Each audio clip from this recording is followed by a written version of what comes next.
we'd started a few years ago, and we are very proud and privileged today to have another set of webinar series. And this time we've come back on the topic of speech audiometry. And I'm very pleased and honored to introduce Dr. Latha Krishnan, um, who's a clinical professor emeritus in Purdue University in the US, and is also currently a visiting professor at Dr. S.R. Chandrasekhar Institute of Speech and Hearing, Bangalore. I'm sure that she has a wealth of knowledge, and she's had experience in teaching students on in audiology. And I've just had a quick chat with her, and I'm very sure that we are very lucky to hear her perspective on this topic of evidence-based practice in speech audiometry. And I'm sure that this few minutes that we are honored to have with her, we will learn a lot. Over to you, Dr. Krishnan, and I'm sure we'll all enjoy this. Thank you very much, Imran, for the kind introduction. I appreciate it. I hope your words are true, that you will find that this talk will be useful to you, because the topic seems rather simple and introductory. However, I still hope that you'll see why perhaps I chose this. Well, Srividya asked me to speak on this topic, but I think it's because she heard me talking to the ISH students. And my goal from this talk would be for everybody to think outside the box and get out of the rut that we are in the way that we sort of do things as they've been done for years and years and years. So that's my goal. First, I want to start with thanking Dr. Srividya. She is the one who invited me for this talk, and I'm very excited to hopefully, perhaps get to meet some of the clinicians and folks in the field in India. And I also specifically want to thank the SRC Institute of Speech and Hearing in Bangalore for giving me the opportunity as a visiting professor and for allowing me to teach their students, which has been, a great learning experience for me as well, because I never practiced audiology in India. I left immediately after my bachelor's degree. And so I'm learning a lot from them as well.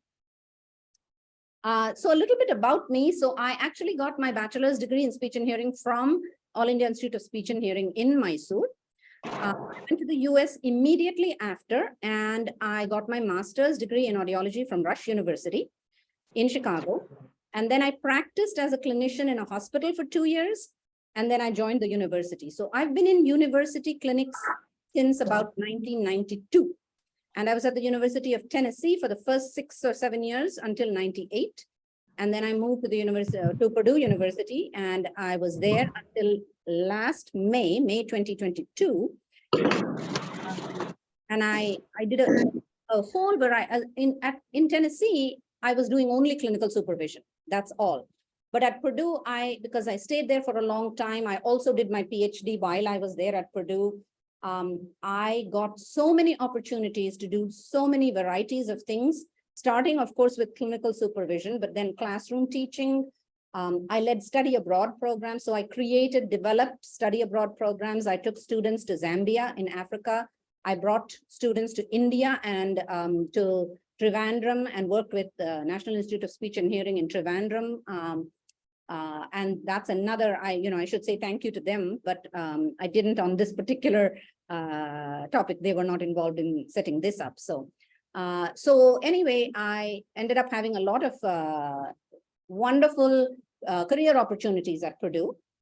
And I'll end by saying with COVID, one of the things that became quite serious for me is birding. And so these are all pictures of birds that I have taken just around where my sister lives in Mysore, which is just outside city of Mysore in a slightly rural area.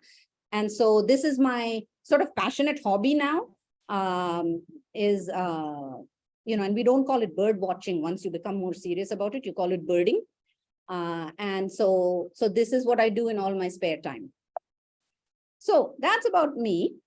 I'm going to have a couple of quick polls just to kind of get to know the audience and what you do. And then a brief introduction to evidence-based practice, why this topic.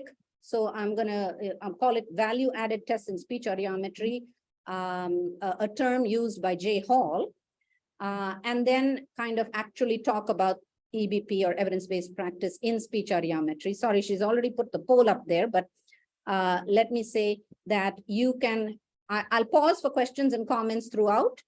And I want to point out my limitation, which is that my entire career has been in the USA. Therefore, everything I'm going to talk about is with test materials in English. And so there are differences just because of India and the variety of languages that are spoken here and the test materials and such. So I acknowledge that and want to acknowledge that right at the beginning. Okay, so the polls are launched, please. We'll wait and see, I guess, how many people. 33 out of 69, 70 attendees, okay.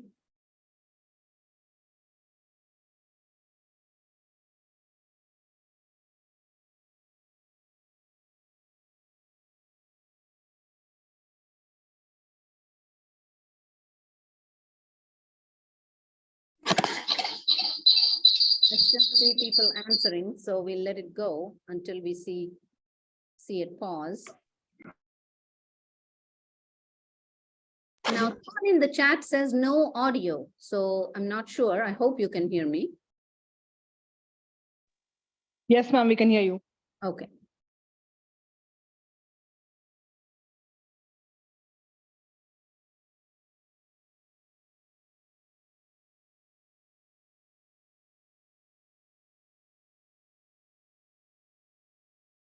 Okay, maybe we should stop the poll. I see it's sitting at 47 and we're not getting a lot more. Well, now we got a couple more.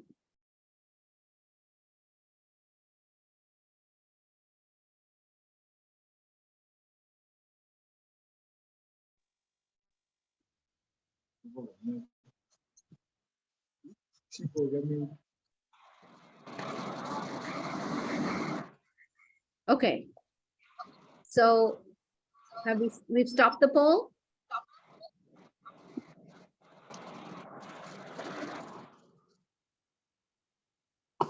Is this poll results that I'm seeing? Okay. All right. So it looks like we have a good proportion of bachelor's as well as master's students, which is cool. I'm really glad, and I hope that you will, find this to be very useful. And then we also have clinicians and a small number of PhD students and interns. So thank you all for doing the poll. And then we have a large percentage, 90%, who agree, saying that they do speech audiometry, threshold, and word recognition testing in quiet for all their patients when possible. Okay, so can I click on stop sharing and close the poll? So thank you very much. So that helps me understand who the audience is. And it looks like there are more students than clinicians or people who are employed. So that's good for me to know. Okay, so brief introduction to evidence-based practice is what I'm going to start with. And again, you should hopefully all have heard about evidence-based practice. And when we talk about evidence-based practice, the evidence or research part is only one aspect of it, right? So the evidence is going to the research or going to the literature or finding out what's been done and what's known about that particular topic. But the other two sort of arms are equally important, which is clinical experience or clinical judgment and client or patient perspectives, right? Particularly in our field, there are areas where there isn't enough evidence, or the evidence is a little contradictory. And so we have to use our clinical judgment or our clinical expertise. And when you're a student or when you're a beginning clinician, then you go to someone who has more experience to get their clinical expertise. And that would be considered a valuable piece as well, okay? And then the patient perspective is always important because patients are not the same. Each patient has their own values, their own perspectives, their own sort of culture. And I know in India, we think about, India is a very diverse country with people who speak so many different languages, people who follow different religions. And so those cultural perspectives from each family, each patient are an important aspect. And we combine all those three aspects to make some sort of clinical decision for the patient, right? And here's a very old quote from Leonardo da Vinci, which says, "Those who fall in love with practice without science are like a sailor who enters a ship without a helm or a compass, and who can never be sure or certain whither he's going." So if we are going to be practitioners without using the science or the evidence, then it's like steering a ship without any compass and we don't know where we're going. Okay, so this is why evidence-based practice is important. And as a clinician, our role is that, we have a patient comes in with a particular complaint, which gives us our clinical question. And what we're supposed to do is, look at the evidence, assess whether it's applicable, valid, reliable, and make a clinical decision. And I'm not going to go into all the steps of evidence-based practice as much as I'm going to kind of tell you or summarize for you how we're doing. And again, I will clarify that all of these papers that I have summarized or collated the data from are all based in the US, okay? But when we look at people within the profession, this is audiology and SLP, 50% say they have knowledge of evidence-based practice, 75% say they received some sort of training, but only 20% of audiologists say they actually use evidence-based practice, which is a very low number, okay? And I can tell you that in the US and in our program, at least, EBP has been a buzzword now for several years, and we are trying very hard to help our students be more aware of the importance of asking why, right? Why are we choosing this particular protocol? Why are we choosing this particular therapeutic approach? There has to be a rationale for everything we do, rather than just because as a student, my supervisor does it that way. Like, that's not an appropriate rationale. And we encourage our students to ask us why. Why are people not using EBP, right? The biggest barrier seems to be time. And this is an old study from 2005. And this is my colleagues, actually, Tamar Greenwell and Bridget Walsh, a more recent paper. They were, Tamar is still at Purdue. Bridget has moved on. But time is the first one that people say, okay, I don't have time to go read the journal articles. I don't have time to do that. There are many other aspects as well, but that one is the biggest one, okay? And so somehow we have to figure out, and if we want our profession to thrive and grow like it should, and increase our evidence base and use of the evidence, then I think we have to allow time for clinicians to follow EBP. And in this same paper, they also did some analysis to see, can we predict who's going to use EBP? And the predictors were, if you were exposed to EBP during your graduate meaning here postgraduate program, or clinical fellowship, which means 1 year after, or if you received some training during your career, or if you just perceive the barriers to be lower. So if you think that, oh, there are so many barriers, I don't have time, there isn't evidence, the evidence is contradictory, then you tend to be less likely to use it. Where if you look at it more positively, meaning you think the barriers are less, then you also tend to be a user of EBP. So where does this all lead us to is, what can we do, right? Because it's just, even in areas where there is evidence, EBP use is low. So what we can do first is expose students to EBP in the curriculum and in the clinic, early and often, and model EBP use in the clinic, right? Because the more they are exposed to it during their program, the more they're likely to use it. And then try to solve potential barriers, meaning look at things more positively, look at the silver lining. And then during our careers, continue to broaden our own EBP knowledge throughout our careers so that we can continue to be good role models for future clinicians. So that's my little piece on evidence-based practice. And I pause here to see if anyone has any questions or comments at this point before we move forward.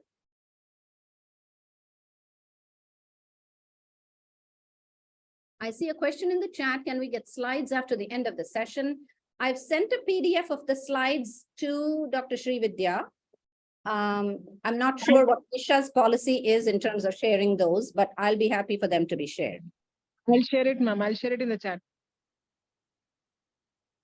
Any other questions?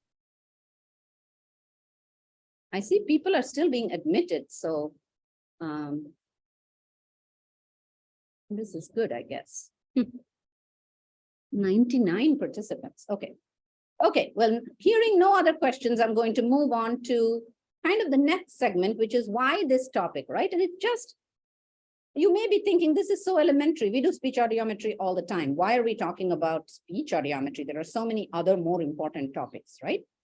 But I specifically feel that this is such a good example of clinicians not using EBP when it is readily available. And that's why I feel this topic is particularly useful. And so this is, again, this is all from Jay Hall's talk that I listened or heard a long time ago. Well, 5 years ago, maybe or so. And he used the term value added tests. And I really agreed with a lot of what he said, which was that we shouldn't just be doing our diagnostic procedures because we do them that way. And we've been doing them that way. Rather, we should see, does this procedure add value to our battery of tests? And how can a procedure add value, right? It can add value if it gives you information that's not available from any other procedure. Or maybe it's faster, maybe it's less risky, maybe it costs less, it's more reliable and valid, it's more sensitive or specific, it's more accurate, or it helps us better in management or leads to better outcomes, okay?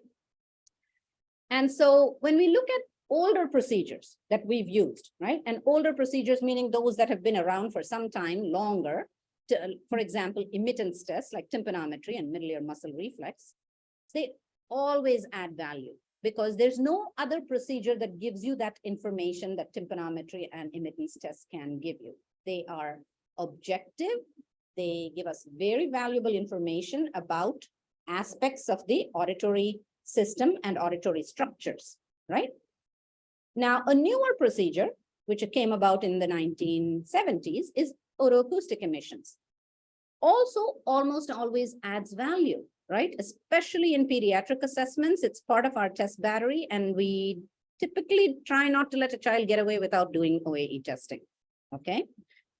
And again, in Jay Hall's viewpoint, and as I said, I believe I agree pretty much with this, traditional procedures that often do not add value, he lists as speech recognition threshold, so SRT, bone conduction testing, and word recognition score or WRS testing in quiet, particularly, and this is my addition, particularly when you perform the word recognition testing using non-standardized procedures and materials, for example, monitored live voice, which again, majority of clinicians do. So for today, we're not going to talk about bone conduction. We're talking only about SRT and WRS testing. Any questions? Oh, I think I have, oh, never mind. That comes later. Okay, any questions at this point or comments?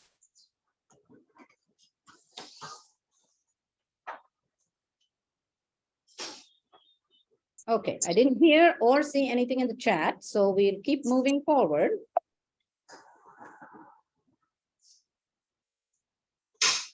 So now we're going to talk about speech audiometry and kind of connect the dots with EBP and speech audiometry and the way we're using the procedures, okay? And typically when we think of speech audiometry, we're thinking of threshold testing, word recognition score in quiet typically, and speech and noise tests as well, okay? So we're going to address those three. Now, SRT, of course, the purpose is primarily to corroborate the pure tone audio. We're not using a threshold test for differential diagnosis. Therefore, the procedure can be quick. The procedure doesn't have to be so standardized. I know people do SRT testing ASHA has a particular procedure, which is rather complicated. And I know nobody uses that procedure. And sorry, I should say ASHA is the American Speech Language Hearing Association. We can use monitored live voice. It's not for a diagnostic purpose. All we're doing is trying to do something quickly to corroborate the pure tone audio breath. And if it's not adding value, we can omit it. So if you're not concerned about the reliability of the pure tone testing, perhaps we don't need SRT. We should do it when we are concerned. The patient was a little unreliable. They had a lot of false positive responses.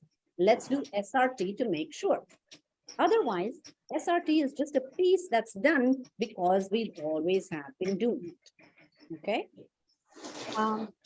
And so I think I already answered that question. When are we likely to have a discrepancy between pure? Oh, I didn't answer that question. We're likely to have a discrepancy if someone is exaggerating, perhaps, their hearing loss, or someone who is maybe elderly and can understand instructions, or a child who needs to be, more engaged in the task or is a little distracted, etc. So those are when you want to make sure you include SRT testing and not every patient that you see. And here's some data again from Jay Hall. The data comes on the next slide, sorry. Does SRT testing add value? And his argument is it's not a diagnostic test. All you do is add testing time. It doesn't help you with diagnosis or improving patient outcomes or deciding on management or referral decisions. Therefore, for your typical adult patient, it's not very useful at all. It's certainly also not useful for patients with normal hearing or patients where you've done other tests. You've got tympanograms, emittance tests, OAEs are present. Do we really need SRT, right? So we should consider including SRT with children, with people who are inconsistent responders, or with people who are exaggerating their hearing loss. Now I see a comment which says your presentation is stuck on the same slide. Is that which shows predictors of EBP use? No, ma'am, that must be that particular person. I can see the slide, does SRT testing add value? Okay. Currently on the screen. So it must be an individual issue. Okay. It doesn't involve everybody. Okay. You can continue. Thank you. Thank you. Okay. So really, here's some data from, let's see, 16,000 patients tested over 14 years. Okay. And the majority of them, 66, 2/3 of them were adults young over the age of 20 years for whom SRT probably didn't add anything to the test battery. Okay. Where there was little concern about reliability of the pure tone test, and therefore, is it really necessary to corroborate that pure tone test when you're not concerned about it? Okay, so that's the argument. And as I said, I somewhat agree with that. However, SRT is not the biggest issue because SRT should only be taking you 1 or 2 minutes, right? So in my opinion, that's not my biggest concern about speech audiometry, but it is the next piece, which is word recognition testing and quiet. So before we get to that, again, I'll pause if there are any questions. I see a question. If time permits, please discuss about materials available in material development in major Indian languages for SRT WRS tests. Thank you, Alpana, for the question. I will tell you that if you joined late, you didn't hear me say perhaps, my entire career has been in the US with English language materials only. So I finished my bachelor's degree in India. I moved to the US and I moved back now after retirement. Okay. So unfortunately, my knowledge of test availability and reliability, etc., in the Indian languages is not so good. But however, what I'm hoping is that some of what I talk about, particularly with the WRS testing, is going to provide some ideas for things that you can do in some of the local languages. Okay, any other questions or comments?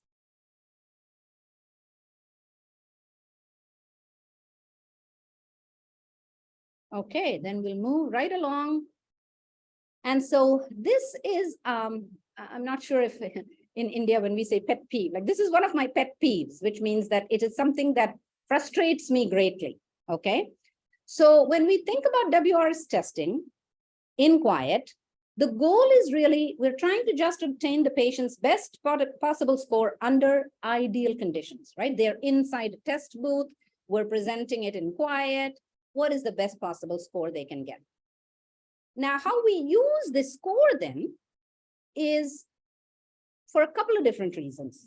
Okay, one is differential diagnosis of cochlear versus retrocochlear pathology. And I put that up here because all the groups of students I have met with here in India, both Trivandrum and Bangalore, say this, okay? And when we use for differential diagnosis, we have a couple of different criteria, right? We can use a rollover index. We can say, is the score lower than expected for this pure tone average? Is the score, or are the scores between the two ears asymmetric? We can also monitor changes in the auditory system over time. Has the score declined over time? Is that significant?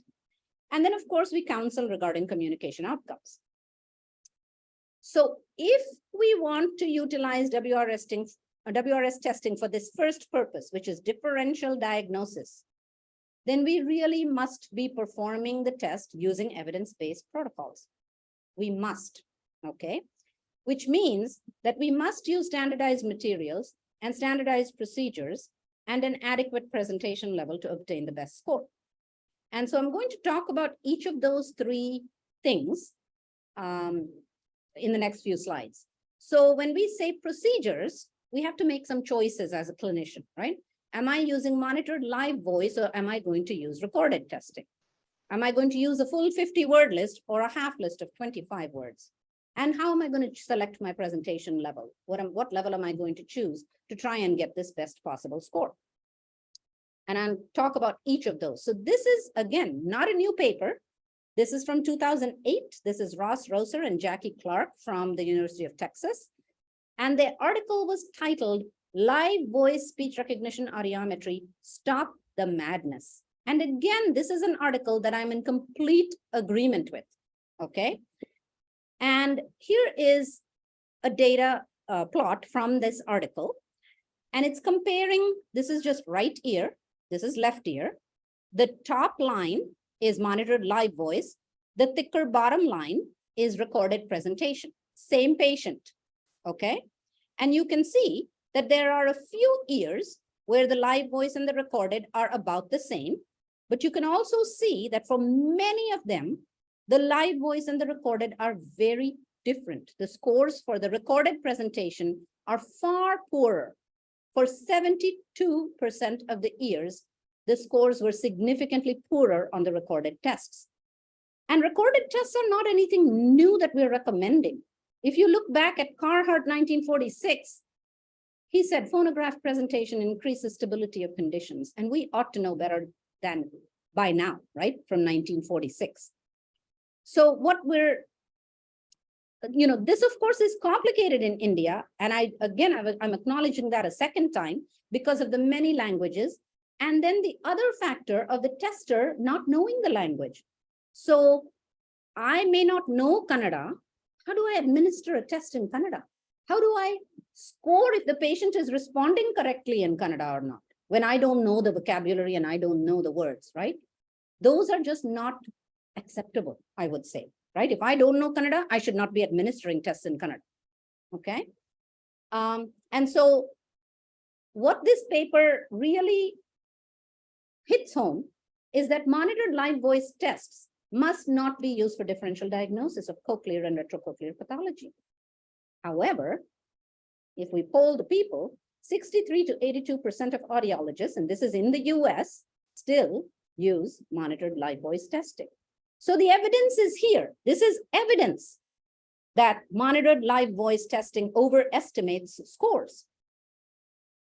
And we're not following the evidence. So this is simple examples of EBP that we are not choosing not to follow.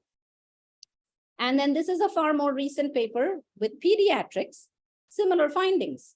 This is both word and sentence tests with pediatric cochlear implant recipients, and monitored live voice testing again significantly overestimates performance, which then affects your counseling and the expectations of the family, the parent, and perhaps even the child as they grow, right? So this is not only important for differential diagnosis, but also for counseling. We use monitored live voice, patient gets a really good score, and we say they're going to do really well with their hearing aids, which may or may not be the case. Any questions? I see something in the chat, so let me quickly check. Oh, it's just the slides have been posted. Okay. Any other questions or comments?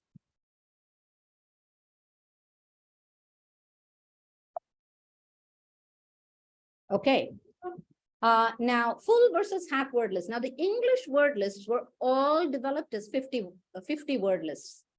I believe maybe the Kannada lists were created as 25 word lists and are equivalent, perhaps. I'm actually not sure for certain, but I did look at a paper which seemed to say that they were created only with 25 words, okay? But the English word lists were all created as 50 word lists, and 25 word lists are not equivalent and never recommended. And yet, I can tell you probably that 90% of clinicians or more in the US use 25 word lists. There is a way though, there is an evidence-based method to reduce the list, rather than just say, I'm going to use the first half of this list, okay? And so I'm going to share with you data from Hurley and Sells, this is 2003, ordered by difficulty lists. And you use these lists and you can shorten the list, not for every patient, and predict the full 50 word list score, okay? So what they did is they just took the 50 word list and they ordered them from the hardest to the easiest, meaning hardest is the ones that patients miss the most often, easiest is the one that they miss the least often. And then they use those ordered by difficulty lists to see if statistically we could do shorter list and predict performance on the full list. Okay, very clever idea, because clinicians keep complaining that it takes too much time to do WRS testing with a full 50 word list. So this was a very clever clinical question. And what they came up with is that, yes, we can predict. So if you do the first 10 words, which are the most difficult, and the patient gets 9 out of 10 or 10 out of 10, you can stop, because the prediction is that their score will be 96% or better. And you know that, so you can stop the test. Now, if they miss more than one, then you go on to 25 words, which is the half list. This is still the most 25 more difficult words out of the 50 word list. And if they miss only 3 or less, then you can stop the test, because the prediction is that their score will be 94% or better. Now, if they miss more than 3 out of 25, then you do have to do the full list. But for a large number of patients, you can stop quickly and reduce your test time, which is one of the things clinicians in the US say why they do 25 word lists, why they use monitored live voice. Okay, so again, here is an evidence-based method to reduce test time and not use the full 50 word list. But I know very few people who actually use this. Any questions at this point?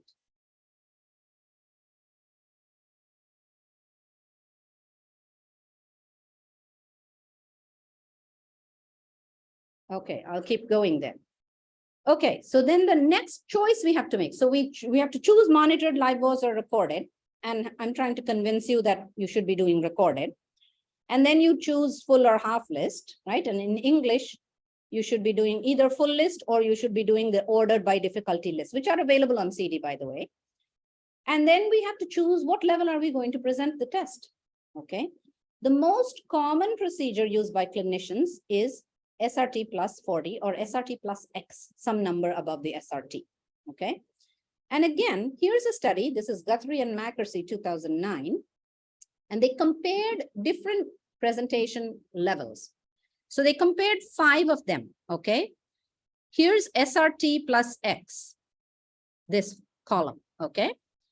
And then they have just straight 95 dB SPL. They have MCL, most comfortable level. They have UCL minus 5, meaning just below what the patient cannot tolerate. And then they have 2 kilohertz plus X. And they have a method for how they calculate how much above 2 kilohertz based on the threshold at 2 kilohertz, okay? So they looked at all those 5 methods. And I'm not going to point out all 5, but I'm going to point out the differences between SRT plus X, which is the most common method, and UCL -5, which is the method that gives you the best score most of the time, okay?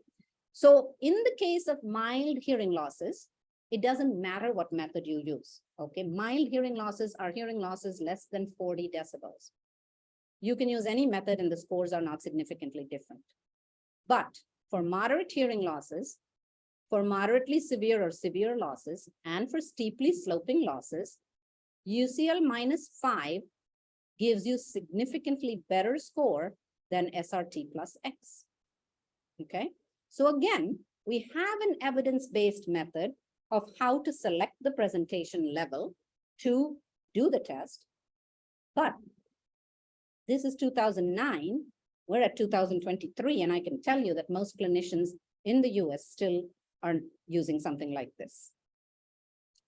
Oh, this is just another slide from their paper, just to show you that, you know, these are all scores that are significantly different when done by UCL -5 versus the other methods, and they have all the other methods here, right?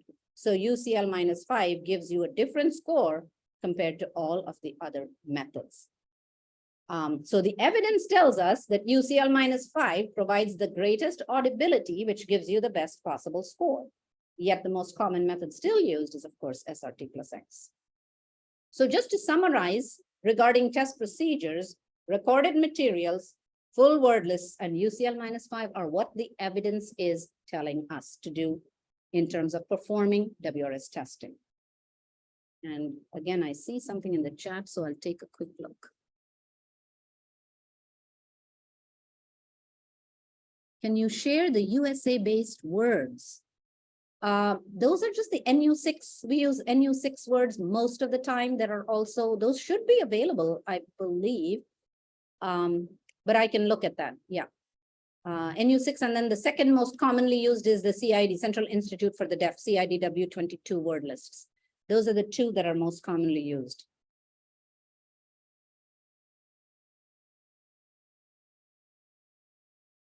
Okay, I see another question. Does recorded voice have any disadvantages? That's a really good question. So I can tell you that 95 to 99% of my patients, I probably use recording.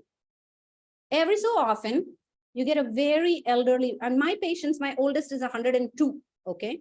So sometimes you reach that point where the older adult is having a really hard time keeping up with the recording. You have to pause after every word because they're taking too long to respond. And you give up and you can say, I'll do monitored live voice. Now, when you do that, though, you have to remember that, okay, I've done this as a monitored live voice. Therefore, it is not as diagnostically useful as the recorded test. And that should be very clear in your mind, okay? And then the other end of the spectrum is a young child, the first time I'm doing it, right? The first time I might try with monitored live voice to see if the child's ready to do the task. And this might be a 3-year-old with MLNT and LNT. We use those kinds of tests. There are some word lists specifically for very young children. But even those I've generally done recorded more than live voice. Okay, let me see if there's another question. Can we present words at WRS at MCL? No, that is not recommended.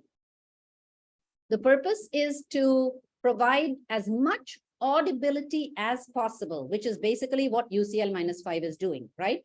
Make as much of the speech spectrum audible to the patient so that they can hear all the phonemes as much as they possibly can. And that's what the UCL -5 method does for you. MCL is often comfort. It's well below where they can tolerate. And so that is generally not a recommended procedure.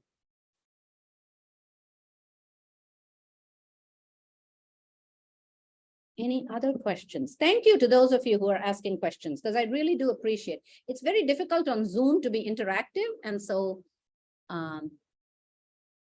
okay, MLV in pediatrics and your experience. So SRT, we do with pediatrics all the time, right? And that's always monitored live voice, okay? As soon as a child is ready to do recorded, so we have actually kindergarten word lists for children. So this is 5- and 6-year-old children. I typically do recorded with those. Below 5 years, we have these, I should remember what LNT is, lexical neighborhood test. That's what it is. Lexical neighborhood test. And what is MLNT? I don't remember, but something lexical neighborhood test. Okay. Those are the ones for 3 to 5 years. Modified Thank LNT. you. Thank you. Modified. Somebody knows about it. Those are the ones I use for 3 to 5 year olds. But those I almost always use recorded. Honestly, live voice is for SRT. That's what I use it for. And if a child is not ready, then you don't do it, right? Okay, here's another question. UCL -5, is it uncomfortable? That's the point, right? It's 5 dB below uncomfortable. So it should not be uncomfortable. Okay, 5 dB for someone with recruitment is a big number. So 5 dB below UCL will not be uncomfortable.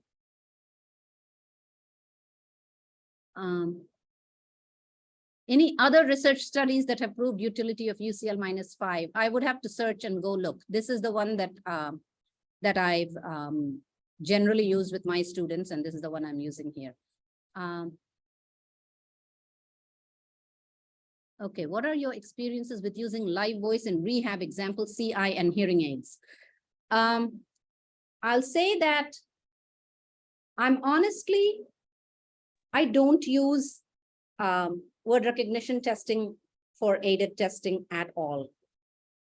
Ever since the 1980s, I've used probe microphone verification as the primary tool for verifying hearing aid fittings. And I've found aided word recognition to be of minimal use.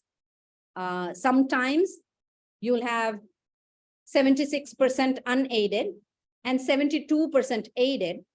I know as a clinician, that's no different. It's 1 word or 2 words, but to the patient, it looks like, oh, my score is worse with the hearing aid, and it's not helpful. So I have, I can't remember the last time I did aided word recognition testing. And I am not a CI audiologist, I'll tell you that. I'm a general audiologist who is very interested in early intervention. So pediatrics is a big piece of my caseload. But once they get a cochlear implant, they go to somebody else. So I am I don't have experience with cochlear implants. Our clinic, I never worked in a clinic where we did cochlear implantation, right? I worked in a university clinic. They would go off to the hospital, and the hospital audiologist then would take over.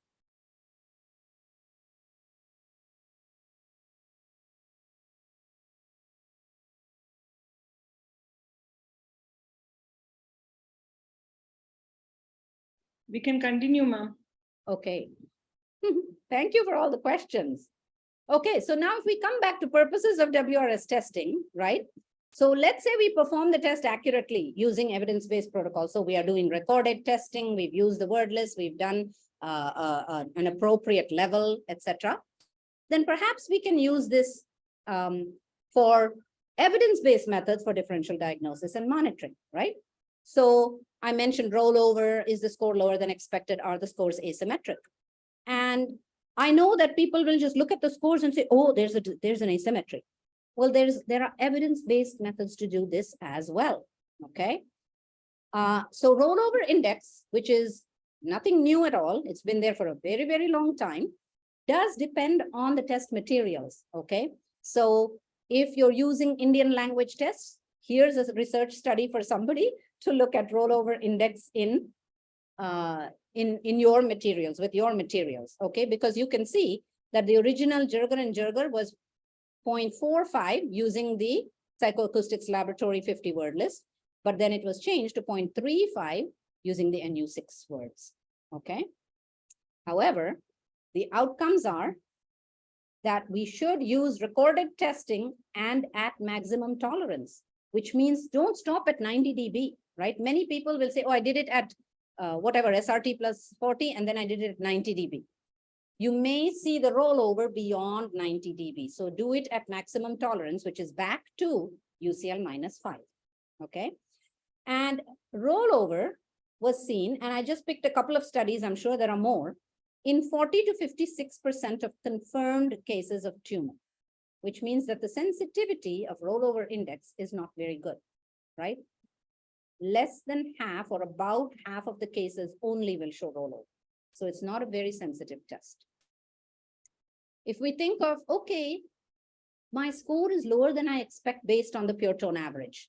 This too varies based on the lists used. So this too is something that can be developed using Kannada or Tamil or Telugu or whatever, whatever word lists are available. And so this is DA materials. So that's a particular word list that are available. And this is actually a paper that just came out, Margolis et al. To 2023, okay? And what I want to point out is that the confidence, meaning how confident are we that this is lower than expected, we have to use the 97.5% confidence interval to have high confidence that this score is actually different from the expected, okay? So this is pure tone average. And if we use this column, then we can say that, okay, perhaps it is lower than what's expected or lower than average, okay? So for someone with a 70 dB pure tone average, their score has to be 0 for us to confidently say that, oh, that's lower than expected. For someone who has a 40 dB hearing loss or 40 dB pure tone average, the score has to be lower than 60%. Does that make sense? I hope so. So again, there are tables available. Now, before this, Margolis et al., I just saw this paper, so I put the latest. Oh my gosh, now I don't even remember, but there were previous tables available, okay? But I put the latest. Carney and Schlau, that was what it was. Carney and Schlau 2007, I believe, was the last one, okay, that we were using. This is from the same paper, and you can look, first of all, that word recognition scores, this is a very large data set, 4,000 years, more than 4,000 years, all recorded presentation. And yet you can see 25 word lists they did use. Oops. But the scores, yeah. I'm sorry, but we have a limit of 100 people in the group. I just want to intimate there are a lot of people trying. And so we have created a YouTube live. So you can, I'll just put the link in the YouTube live. They can use the YouTube live link. Okay, okay. Thank you. But yeah, but they have missed the majority of the talk, I would say, I guess. Ma'am, it will go from the first, ma'am, for them. It will come from the first. Anyway, we have the recording. Okay, okay. All right. Well, thank you. I'm delighted to hear that there are a lot of people. Okay, so what I'm trying to say here is that even individuals with similar pure tone averages, you can see that almost all of them, the range is from almost 0 to 100, whether the PTA is 60, 55, 50, 45, right? So there is a large variability in WRS scores, which therefore makes it difficult to use these kinds of things and say score is lower than expected and use it with great confidence. Okay, that's the point I want to make here. And so here, I'll just share, these are 3 of my patients with confirmed tumors. And I took the data from this table here, okay, and put it into this table here. And only one of the 3 would have met the criteria of saying, oh, the score was lower than expected. So one patient had a pure tone average of 13 and 96%, definitely didn't meet. One patient had a PTA of 37 dB, 70%, which also did not meet. And this patient had a 33 dB pure tone average and a 52% score, which was lower than expected and with high confidence, okay? So again, poor sensitivity, 1 out of 3 is not very good, right? This is another paper again from 1992. And the reason I put this up is because these are percentages. 50% of non-tumor patients had scores of 0 to 31%, which means that the test is not only is low sensitivity, but also very low specificity, right? Non-tumor patients are also, a lot of them, getting low scores. So both poor sensitivity and specificity, and this is with recorded presentations. So that's a problem. And then the next thing we might look at is the score asymmetric or has it declined too much, right? I tested them last year, they were at 96%. This year, they are at 72%. Is that a significant decline? Should I be worried about it, right? Again, there's evidence-based data to compare and determine, are these scores significantly different? And again, they use 95% confidence intervals. We do have to be sure we compare apples to apples, which means it has to be recorded and it has to use the same number of words, whether it was 25 or 50, and you'll see that the table has both. So for years, we were using this Carney and Schlau paper from 2007. And actually before this, there was a Thornton and Raffin paper from 1978, which also gave something similar to this. But I'll just explain it to you using one score. So if I say a patient, when I tested them last year or 2 years back, had 88%, and I'd used a full 50-word list, then their score today has to be less than 74% for it to be significantly different. Anything from 74 to 96% is the same as my 88% from 2 years ago. If I used a 25-word list, then anything from 68 to 100 is still the same as my 88. So it has to be less than 68% for me to say it is significantly poorer. And if I used only a 10-word list, then even bigger. Okay, so this is Carney and Schlau. But again, the Margolis paper has similar data, and this is 2023. And they have an argument, which I'm not going to talk about here, as to why their method is better and takes care of some problems with the Carney and Schlau method. And so they give you some confidence interval. So if we look at that same 88% in the newer 2023 paper, you'll see that they say if you use 25-word list, it has to be less than 77%. Here we had 72%. Okay. And then if you use a 50-word list, it has to be less than 83%. And here we had we had 78, I believe, something like that. Okay. So anyway, they're quite similar. Okay. But the point I'm making is there's evidence-based data for us to decide whether a score has changed over time or whether scores are asymmetric. And so back to our good friend Jay Hall, who argues that there's little diagnostic value in doing word recognition testing in quiet because of the poor sensitivity and specificity for differential diagnosis. And I'll add that we have better procedures available. We have more objective procedures. Middle ear muscle reflex tests are a great option and a much better option. And this adds test time. And these are Jay Hall's arguments that there is no added value for diagnosis, management, or referral decisions, and for improving patient outcomes, especially if not using standardized materials and procedures. And therefore, he argues, instead, assess speech perception in noise. And I'm going to pause here because I see several things in the chat. So let me just take a quick look. Does SRT affect on less educated patients? SRT should not, it's a threshold test, and the words we use are very easy. So anyone should be able to do the SRT test because those are easy to guess words. You don't have to have a very, very polished vocabulary. And I would say it's probably the same. Now I don't know other languages, but I know in Kannada we used to say maragida, alli, illi, all quite simple vocabulary, right? So I don't think so. Okay, this is the YouTube. Considering we are still struggling to have valid and sensitive speech tests for differential diagnosis, do you think we're doing the wrong tests, or maybe we still don't know how to interpret them? Oh, that's an interesting question. Thank you, Imran. I'm going to say that because of the large variability, so let's say that everybody does recorded testing and everybody, follows standardized procedures and materials. I still think that what we know is that the objective tests, middle ear muscle reflex tests, for example, have much better sensitivity and specificity for differential diagnosis than any word or speech tests do. Okay, so I think that would be the main point I would make. I'm not sure that there's something else hidden in speech tests that we are missing. I don't think so. That would be my clinical opinion on that. It's not from any evidence, but that would be my opinion.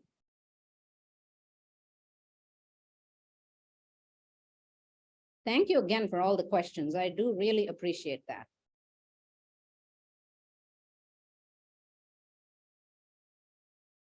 Any other comments before we move on? So we're now going to speech and noise tests, right? And I don't have too much information on this because not a lot of people are doing it, for one thing, okay? So the most commonly used tests, speech and noise tests, and again, qualify in the US in English. For adults, it's the quick speech and noise tests, or called QuickSIN, and the AZ-Bio sentence tests. And for children, similar to the QuickSIN, there is a BKB-SIN, which is Bamford Co-op Bench. It's their sentences with the speech babble, so it's called the BKB-SIN. And then there's Baby Bio, which is the pediatric version of the AZ-Bio sentences. Now, the AZ-Bio and the Baby Bio have typically been used primarily for CI evaluations. I can frankly tell you I have not used them, or I have used them rarely, let's say, with a couple of my maybe hard of hearing children who are wearing hearing aids. What I have used are the QuickSIN and the BKB-SIN, okay? And so I'm only, I'm only going to talk briefly about those two, okay? So speech and noise tests perhaps provide a better window into the functional impact of hearing loss rather than a word list in quiet, right? So even for counseling regarding communication outcomes, it seems that WRS in quiet is not the best choice, right? A speech and noise sentence test in noise might help us counsel the patient better about how much difficulty they had in noise, right? And there's a little bit of evidence to show that perhaps speech and noise tests can predict benefit from amplification and can validate the benefit from amplification, which complements then the verification of the hearing aid fitting. And I did recently read something where there's some research going into diagnostic uses of speech and noise tests. So perhaps this answers your question, Imran, that maybe there is something forthcoming using speech and noise tests for diagnostic purposes. And so I've used some terms here, both validation and verification. And so I want to just be very clear because those are often confused or misunderstood. And since there are a lot of students in the audience as well. So hearing aid fitting, we use a procedure to fit the hearing aid to the patient's hearing loss, okay? Now the procedures available are evidence-based, like a prescriptive method, such as the NAL-NL2, the DSL-IO, and earlier versions, you know, so when I first started, we were using NAL and then NALR and then NALRP. I've gone through the whole gamut of prescriptive methods, okay? Not evidence-based is the manufacturer first fit, okay? And I can tell you in the US, again, large numbers of audiologists are just using manufacturer first fit.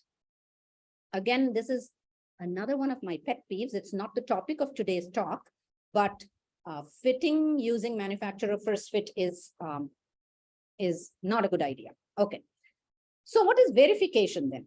Verification is how are you determining whether your fitting was accurate? Okay, so you fit using manufacturer first fit or prescriptive method, whatever fitting method you use. How do you know it's accurate? And so for that is where we use probe microphone measurements. And that is the gold standard in terms of evidence base available to show that it is the best available method, okay? Functional gain, aided word recognition score, they are older methods in the good old days, but with the evidence we have today, they are probably, I put them in the non-evidence-based category, okay? And then validation, so this is verification. Validation is, how do we see if the patient feels their goals are being met? This is usually done with questionnaires, okay? So asking the patient, you know, before you got your hearing aids, you complained of, you know, difficulty hearing the grandchildren, difficulty hearing in church or temple or, you know, wherever they go, difficulty when we had the family get together for the festival, right? So now with the hearing aid, you answer the same questions and see if you're doing better. And here is where there's a small piece of evidence that the QuickSIN may be useful. So the QuickSIN, in case people don't know what it is, it's a very quick test to administer. Takes barely 2 or 3 minutes, okay? There are 6 sentences in 4-talker babble. There are 5 keywords in each sentence, and this is one example. The lake sparkled in the red hot sun. The 5 keywords are bold and underlined. And the SNR is built into the CD. or the wave file, whatever you're using, right? So the first sentence comes in at plus 25 SNR. The next is at plus 20, then plus 15, then plus 10, all the way down to 0. So it goes from easy to difficult, and you don't have to change your dial or do anything at all, okay? Takes about 1 minute per list to administer. Typically, we administer minimum 2 lists to get a more reliable score. And the score we get is called an SNR loss, which means this is how a typically hearing patient performs, and this is how this hard of hearing patient performs to get the same score, which is the 50% score, which is usually the half point on the psychometric function, okay? And so here is how, if you look at the manual of the Quicksin, which I believe is available online, if the SNR loss is 0 to 3, that is normal or near normal. And if your patient gets a score like that, you can counsel them saying, I think you'll do very well with your hearing aids in most circumstances, right? If they have a mild SNR loss, 3 to 7 dB, they're still going to do quite well. If they have a moderate SNR loss, 7 to 15 dB, then you're going to have to counsel them on using other strategies, face-to-face, reduce background noise, and of course, directional microphone, assistive technology, FM systems, things like that. And then these patients are going to have a really hard time in noisy environments, even with the assistive technology, I would say, okay? And so predicting benefit from amplification, this was a review paper, Killian and Goodmanson, Mead Killian and Gail Goodmanson, and they looked at word recognition in quiet or noise, nonsense syllables test, connected sentence test, and none of these they found any correlation with aided satisfaction, which is the validation kind of piece, okay? With the Quicksin SNR loss, they did find a correlation with aided satisfaction. So here is where we are saying that perhaps using the Quicksin, you can predict benefit from amplification. And this Quicksin SNR loss was also correlated with age. So there's a little caution that if your patient is very elderly, then maybe this is not going to be as valid, okay? But that's a small piece of evidence there, okay? And so this is what these authors say, is that SNR measures can lead us to better provide realistic expectations during counseling, right? How well am I, what can I expect from my hearing aids? Can I expect to do very well with them?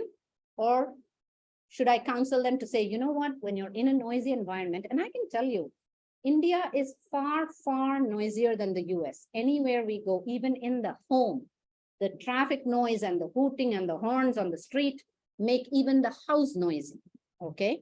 And I, as I said, came back to India last May. I'm still getting used to it, the level of noise here, okay? So noisy situations are a part of life much more here. So counseling is very important, okay? And also then, based on Quicksin SNR loss, consideration of technology, assistive technology that may improve speech understanding in noise, partner mic or remote mic or those kinds of things. And then this one study, which I came across just when I was preparing for this, so I had to put it in. People use bone anchor devices for single-sided deafness, okay? Now, bone anchor devices, you can do a trial or a demo before you get the actual surgery to get the implant, right?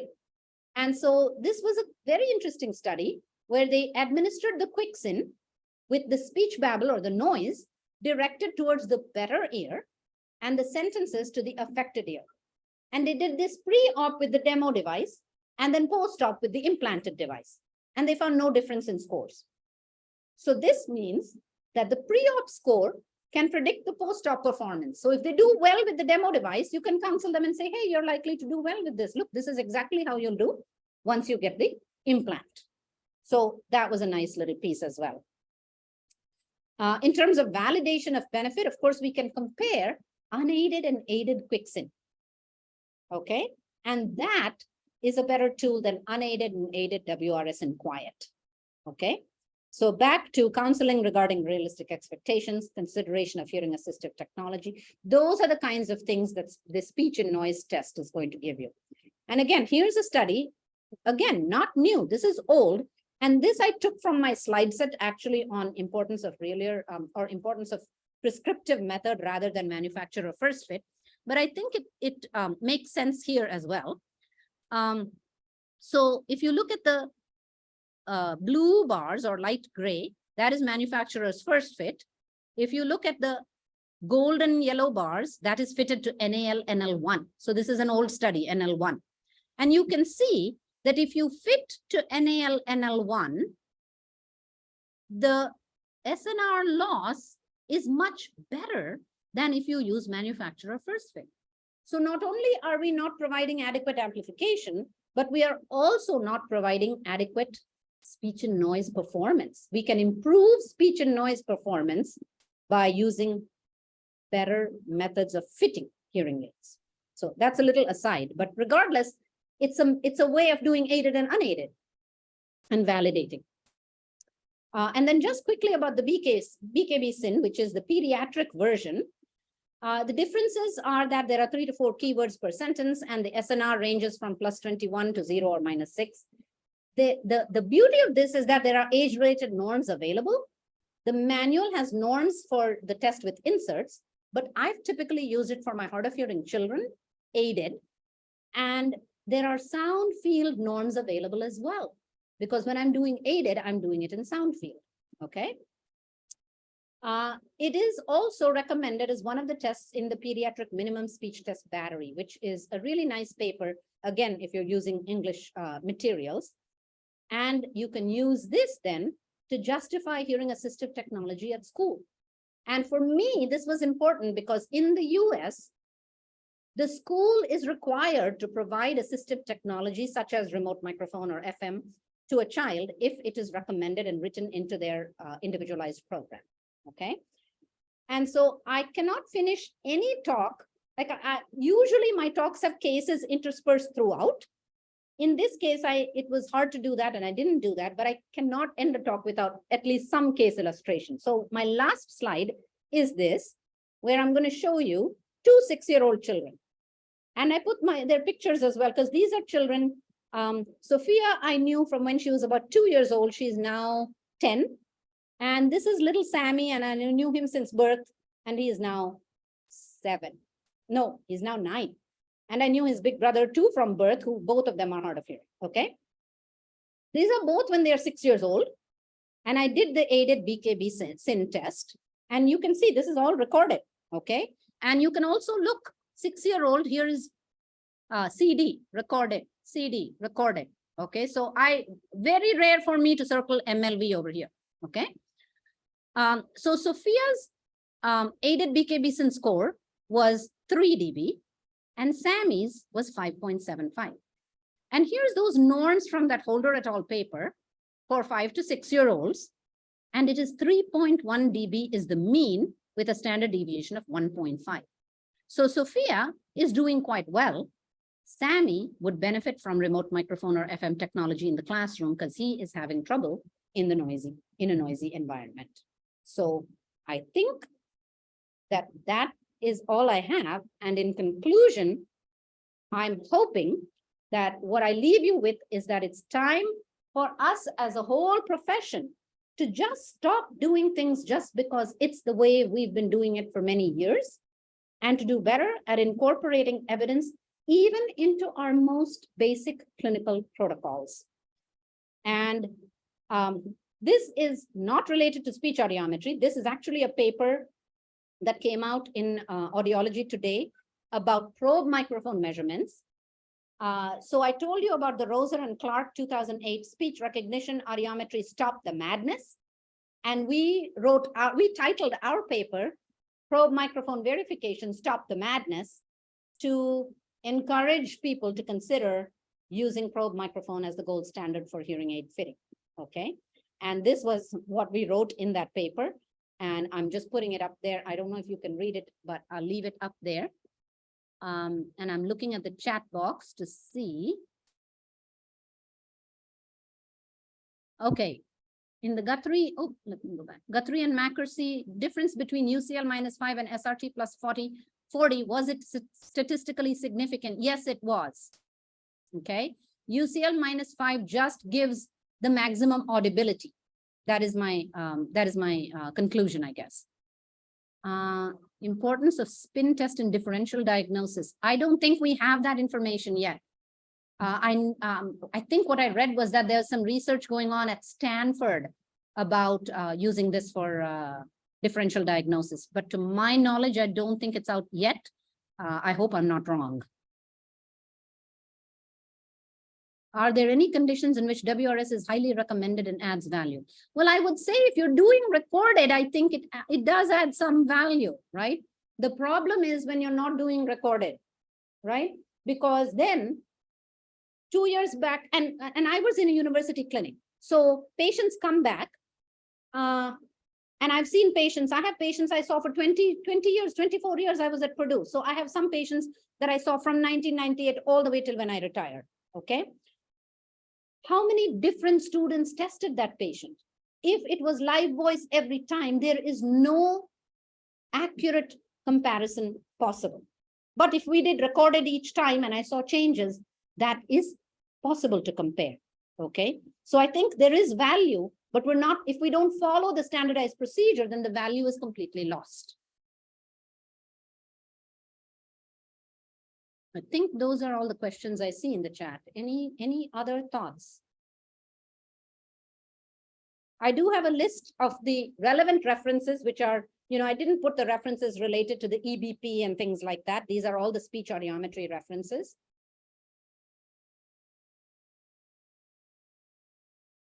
What is the reason for the UCL -5 method to be better than SRT +40? Because UCL -5, I believe, makes sure of the maximum audibility. I think I've said this now. I don't know how else to say it, right? Maximum audibility, meaning how as much of the speech spectrum as possible we want the patient to be able to hear. And you can do that with UCL, or you can do that best with UCL -5.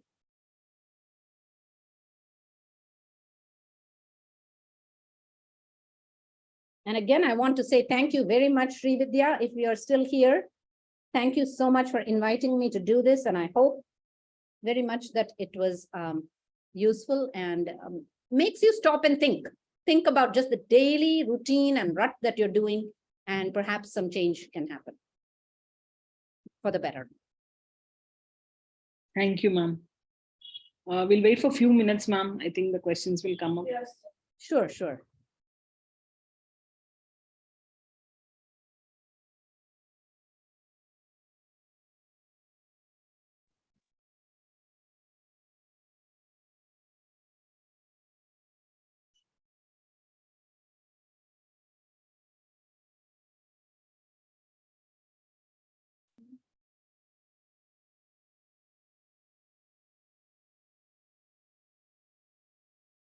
Okay, with the advent of AI and deep learning, I feel we may be able to better develop and interpret speech tests for differential diagnosis. Example, use of patterns such as slope of SRT curve, etc. Well, I will be waiting for those to come, although, as I said, I am officially retired now. But I really do hope that when evidence comes along, that people use it, right? I think that's the bigger problem I see, is we have evidence, but we're not using it as clinicians. And I'm saying that very much for the US clinicians, okay? I've never practiced in India, so I'm really not trying to point at India or say anything about clinics here, but my entire career in the US, this has been a frustration for me at the lack of use of evidence-based practice among clinicians.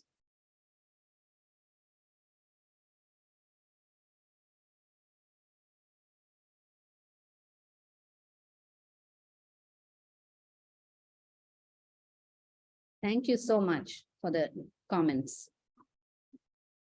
Ma'am, Vanaja ma'am is here. Vanaja ma'am, you would like to say something? Vanaja ma'am, I would love to see you. Let me see if I can, how do I? Hi. Can you hear me? I can hear you, yes. Yeah. It was lovely to hear Latha after a long time. And for those of you who don't know, Latha is my classmate in BSc. And from her bachelor days, she's always been into audiology, topper in class. And she was always like, you want anything in audiology, go to her. Ah, And it continued that. that's very, very sweet of you to say Vanaja ma'am, but I know that in India, I mean, I hear people and I mention Vanaja ma'am and people are like, oh, wow, everybody loves you. So you've done. I missed some part of it, the beginning part of it, because of my some official commitment. I started from you were looking into the question answer and the word recognition score. From that part, I listened to you. Okay. So the gist I got was saying that, yes, the stress on recorded speech material, which I agree that we all know that, yes, we need to use recorded material. For some reason in India, we've not really enforced it. Right now, we do using recorded material definitely for research purpose, but otherwise for regular testing, we are not really using Yeah, and recorded it's test not just material. India, Vanaja. US is the same, and it's one of my biggest frustrations. Why we are not using evidence-based practice, you know? So, But one thing I would like to say is, like, according to my opinion, recorded speech material is best, but even if you use live speech audiometry, you do get results. And we have seen, like, I've been working in university clinics only, first in Aish and now at Bharati Vidyapith. And we do have different students testing, but when we use the same material, we do get results which are reliable. I'm sure the people working at Aish will also agree with this, and even Srividya may agree with what I'm saying. It's definitely not as valuable as recorded, but then live also gives you some information. And also considering that probe microphone is not being used everywhere in India, I feel for hearing aid testing, speech audiometry is something which is very important. And definitely we should move on to speech in noise rather than just doing word recognition in quiet. mhm. And I normally use UCL -10. You talked of UCL -5. Yeah, 5 dB makes a big difference. Sure. I generally talk of UCL -10 is what I Sure. try Sure. to use in anything. Ma'am, we have Dr. Sridevi Aital from Australia. If she also can give a perspective about this. Absolutely. Yeah. Sridevi, ma'am. I wish I could see you. I didn't see Vanaja either. So, Ma'am, you unshare the screen, ma'am. You unshare the screen, you will be able to, yeah. okay. Oh, yes. Thank you. Thank you. Now I see Vanaja. Hi. Ma'am, Dr. Sridevi is here, ma'am. Yes, yes. Hi. So, there are individuals from Australia who are joining into an Isha webinar. Ma'am, Dr. Sridevi, ma'am, you're on mute, ma'am.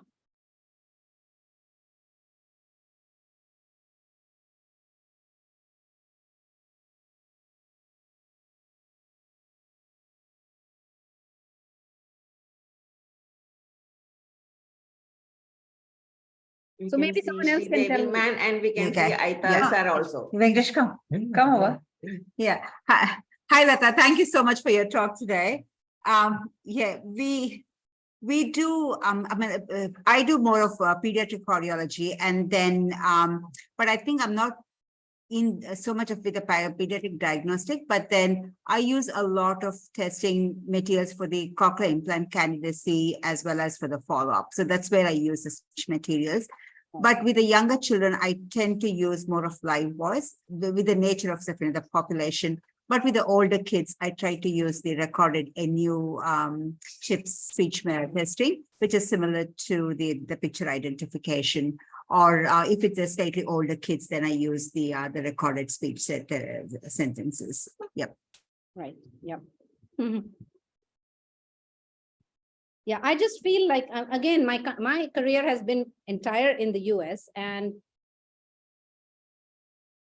in India, there are many complications, right? With the language, each state having a different language, and how do you get all recorded materials, and who administers, and how can you score if you don't know the language? But there are no such problems in the US, and we still are not, most clinicians are doing monitored live voice testing. So Okay, I'm happy to hear that they're not using it, so we are not behind. I think it's similar to some of the diagnostic centers even here in Australia as well. What do you say, Imran? Yeah, Yeah, that's true. Evidence-based practice is easy to talk but hard to implement. Yeah, at least I would say not more than 10% that would do evidence-based practice, unfortunately. And why do you say it's hard to implement? Like, how much does it cost to buy a CD and Oh, speak no, in no. instead of doing that? No, no. Right? What I meant when I say hard to implement is where it's hard to sort of monitor and make others implement it. Like, Ah, for example, me implementing it, of course, they say that, you start, change from your home. So, of course, I've been implementing it for years now, recorded materials, um, quick sync tests, spin tests, things like that. But problem is audiology as a whole industry mhm. is so much skewed towards selling hearing aids and commission based practices and all that the value and the importance of differential diagnosis and things like that is very, very faded in that way. So I mean, it can be a discussion, entirely whole, topic, but that's probably my honest opinion about it, is that 90% of clinicians, even those who might be attending today, might be thinking in their mind that, yeah, it's all good in theory, but we are just going to sell hearing aids and we don't care. As long as my patient is happy and I get money in my pocket, how should I bother about all this? Because anyways, the ENT is there to diagnose, and if there's any complication, the doctors and the ENTs will manage. Hmm. And to And me, yeah, diagnostics is my bread and butter. Like, I love diagnostics, and I've been teaching for the institute in Bangalore. And yeah, it's eye-opening to me. You know, the students and the criteria they're using and the way they, yeah, it is. I'm hoping I'm being of some help to them in terms of. And these days it's not that difficult to even administer the recorded speeches. I mean, it's incorporated within the audiometers. You don't even need a separate CD or the whole cassette that we used to do in the Aish days, or the CD. But yeah, when it can be easily built within the equipment, it's much easier to administer the test. So, but yeah, as Imran said, people do have various reasons for not administering them. Yeah, that's one thing I really feel sad, because most of the time clinicians feel that, okay, whatever was said in this webinar is for the academicians, it is for universities. We can't really do it in our clinics, is the impression many have. So I've been trying to change that, saying unless research gets translated to clinics, research has no meaning. Absolutely. Yeah. So one of the reasons for not using recorded material by clinician is also that his recorded material is not easily available in India in all languages. Right. So we that's actually, some work that somebody can do. Maharashtra branch, we are trying to develop a speech in noise test as a part of the MISHA thing, and so that all clinicians in Maharashtra can use the speech in noise test, like a matrix sentence test. Yeah.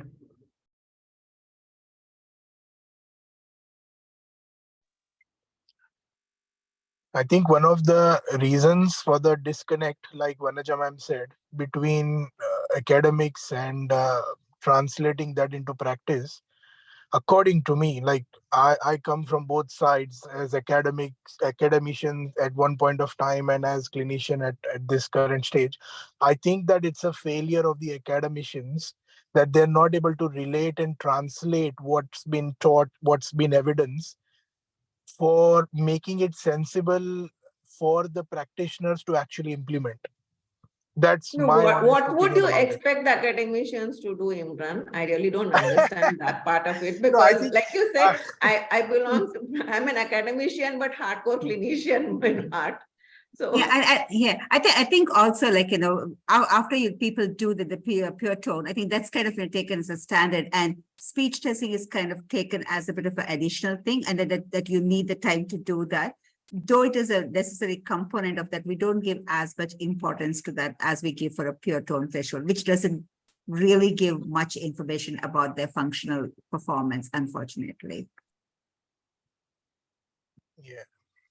It's the value proposition for a test that I feel is lacking at the moment. That's kind of what my perspective is. Because say, for example, if you look at Indian perspective or any perspective, an audiometrist or even a technician sitting in a optical store can sell a hearing aid to a patient and first fit it and make that patient happy and still pocket the same amount of profits that an audiologist would be working 9 to 5 doing all the right kind of tests can do it. So why should we do that extra thing? That value proposition, that understanding is very important to translate from the academic side to clinical side, and that's where I think the lack is.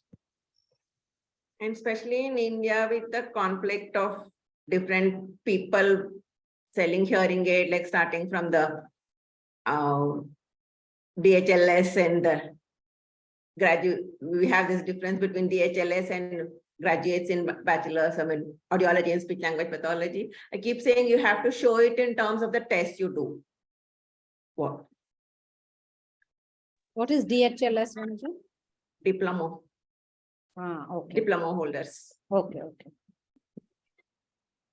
It's everywhere. Non-qualified people dispensing hearing aids versus qualified people dispensing hearing aid. There is a little bit of problem about that. But then I said we have to show in terms of the quality of our testing to prove that yes, we are better than the others.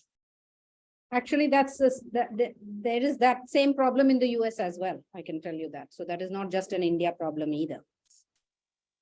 Yeah, and same with Australia as well. There's nothing different here as well. Okay. Somehow I thought Australia was much better. I'm disappointed.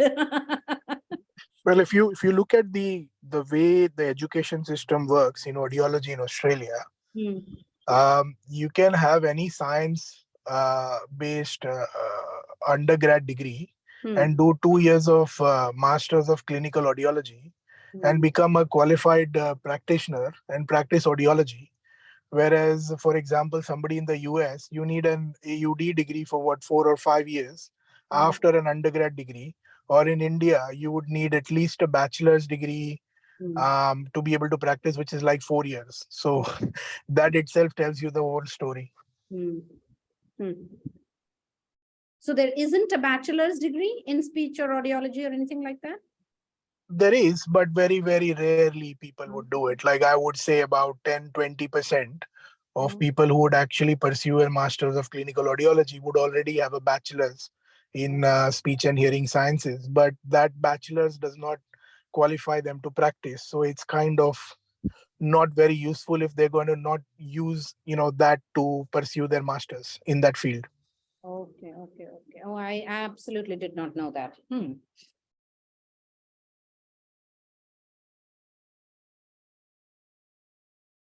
So I'm just curious why from Australia you are attending a webinar of Isha.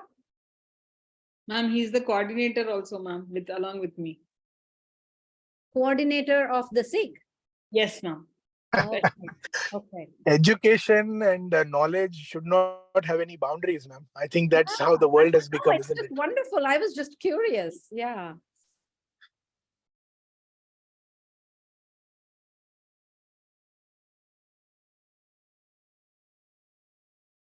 You want to wind up, Srividya? Yes, ma'am. Yes, ma'am. Anything else anybody would like to speak? Dr. Manjula is also online. If she wants to speak and comfortable, she can also say a few words. Ma'am, Manjula, ma'am.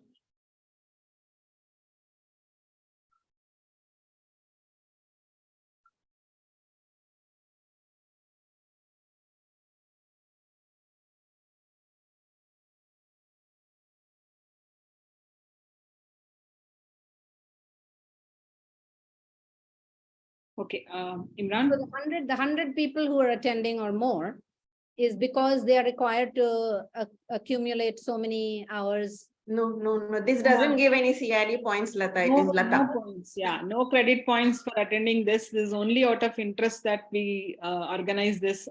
Neither do we get anything as coordinators, nor do they get anything out of being attendees. It's only a mutual interest, and I know Imran and me are doing this from last 4 years now. We've been organizing such webinars, and we have a group who are who are interested in such refresher programs. Okay, okay. Well, that's interesting because I assumed the reason there are 100 people is because they're getting some, credit for it. Especially when you say they're going to say this is academicians and we are clinicians and we are not going to go use this information anyway, right? Then why are 100 people attending?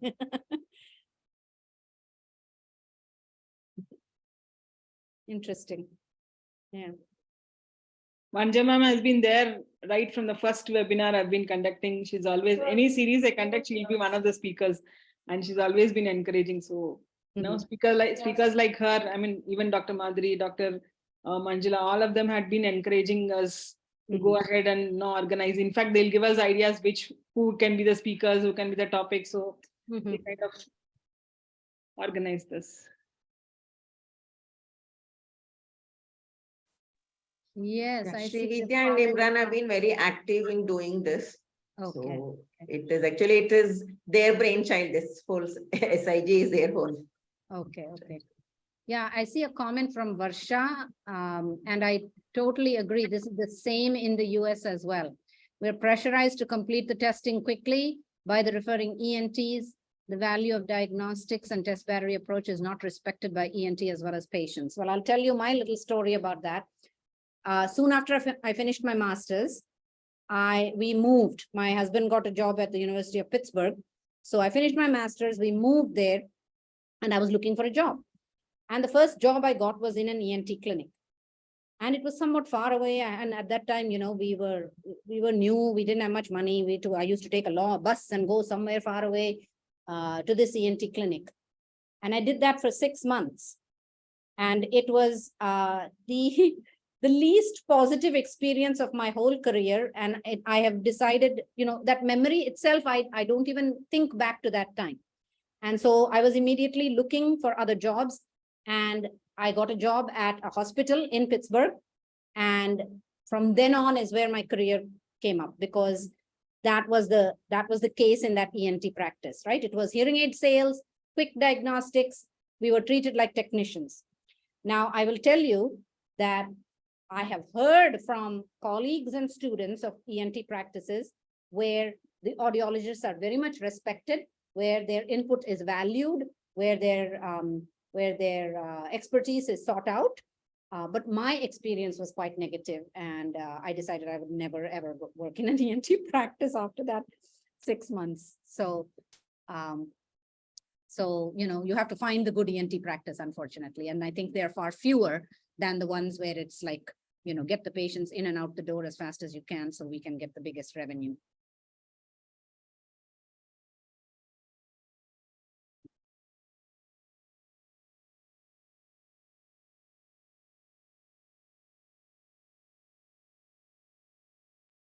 And we don't have any other questions. I think we are good. Okay. All right. Thank you so much again, Srividya, for organizing this, for inviting me. I really, really appreciate it. I got to see Vanaja, hoping I'll see her in person very soon in a month or so. And again, thanks so much.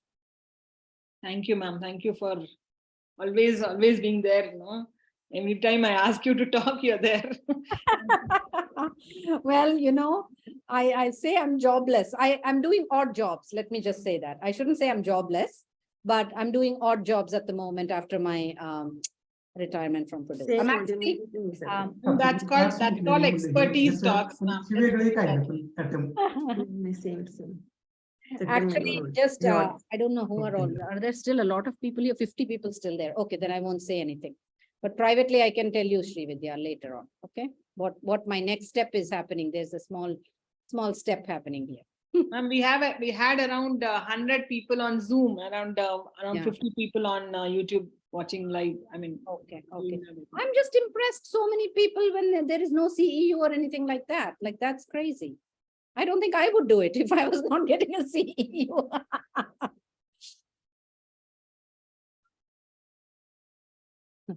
That's the clinical audiology group, ma'am. We are usually having interested people only. Wow. Yeah, that's very impressive. That's a motivation by Srividya. She motivates everybody and keeps sending prompts saying, please attend, please attend. Very impressive. impressive. He starts giving the highlight of the topic. So I think people start attending. That's actually because ma'am, the focus will also be on the clinical people who are passed out and are practicing. Good, They good, miss out good. something Hmm. during their college life and during their academics, and they want to catch up with the new things which is happening. Mhm. Especially students, also different students from different institutions, they have some gaps somewhere, so they also will be interested. So that's how we had. And our clinical audiology group has speakers from, or the experts or audiologists from different countries who are in different setups. So it has a mutual this one also exchange of information also as to what's happening in different parts of the world. Mhm. Yeah, it's really, I'm very impressed. Imran, you want to say something? We'll close. Thank you so much, ma'am. It was really a very informative session, and I think some of those slides I really wish I could actually capture on my phone camera, especially those slides on evidence-based practice and all that, because that's a very relevant thing for clinical use as well. And very, very good discussion as well. Candid, of course, but I guess really, really, we are honored to have you presenting, and I'm sure the people in India are lucky to have your knowledge and expertise now that you've decided to settle in India. I'm sure that there'll be a lot more people benefiting from your expertise and knowledge. So thank you so much, and thank you for accepting our invite. We are so honored to have you tonight. Thank you, Imran. You're too kind. But again, yeah, I just hope that, people just stop and think for a minute. That was the main point that I wanted to make. So thanks again, everyone. Are we ready to say goodbye? Thank you, ma'am.